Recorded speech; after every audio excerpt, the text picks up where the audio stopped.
भाजपासोबत जाणाऱ्यांना सोबत घेणार नाही. दोन्ही राष्ट्रवादी एकत्र येण्याबाबत शरद पवारांचं मोठं वक्तव्य. संधी साधूपणा करणाऱ्यांना सोबत घेणार नसल्याचं केलं स्पष्ट. ठाकरेंच्या सेनेतून हकालपट्टी झालेले सुधाकर बडगुजर थोड्याच वेळात भाजपमध्ये प्रवेश करणार, पण स्थानिक आमदार सीमा हिरेंचा विरोध कायम. बडगुजर यांच्यासोबत एकत्र काम करू शकत नसल्याचं केलं स्पष्ट. सुधाकर बडगुजरांच्या भाजप प्रवेशाबाबत प्रदेशाध्यक्षच अंधारात. बडगुजरांच्या प्रवेशासंबंधी कल्पना नाही. चंद्रशेखर बावनकुळे यांचं स्पष्टीकरण. बडगुजर नाशिकहून मुंबईत दाखल.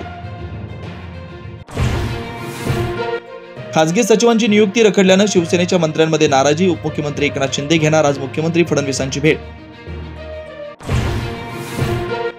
ठाकरे आणि शिंदेंच्या शिवसेनेच्या आज वरळीमध्ये बैठक. वर्धापन दिनाच्या पार्श्वभूमीवर बैठकांना महत्त्व.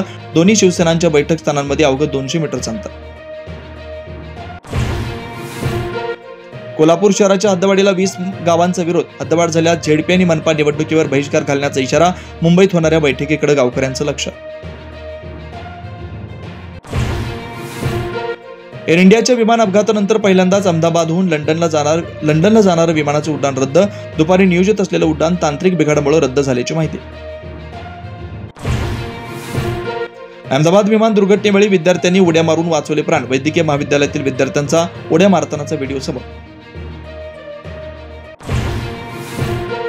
अहमदाबाद विमान दुर्घटनेतील मुख्य पायलट सुमित सबवाल आणि रायगडच्या मैथिली पाटीलला साश्रू नयनांनी अखेरचा निरोप. तर क्रू मेंबर श्रद्धा धवन यांच्यावर काल रात्री अंत्यसंस्कार.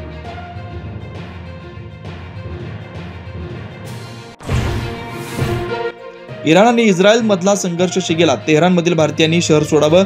इराण इस्रायल युद्धामुळे भारतीय दूतावासाकडून महत्त्वाची सूचना. इस्रायलची गुप्तचर यंत्रणा मोसादच्या मुख्यालयावर इराणचा क्षेपणास्त्र हल्ला. राजधानी तेल अविववर देखील क्षेपणास्त्रांनी वार.